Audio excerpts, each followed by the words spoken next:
এই জন্য পরিচিতি অপরিচিতি জনপ্রিয়তা এগুলো কোনো বিষয় না, বিষয় হলো আল্লাহ তাআলা গ্রহণ করা।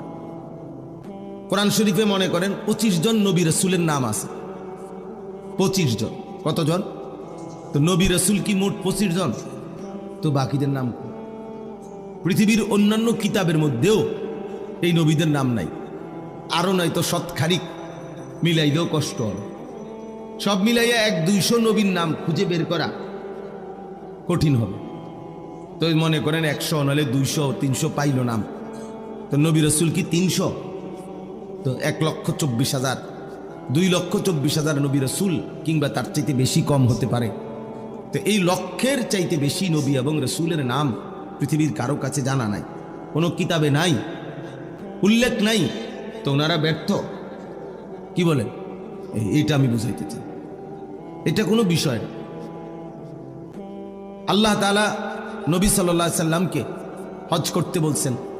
তো নবীজি যখন হজ করছেন 10ম হিজরিতে বিদায় হজ, 1,25,000 সাহাবীর সামনে বিদায় হজ্জে এরকম ভাষণ দিয়েছেন আরাফাতের ময়দান।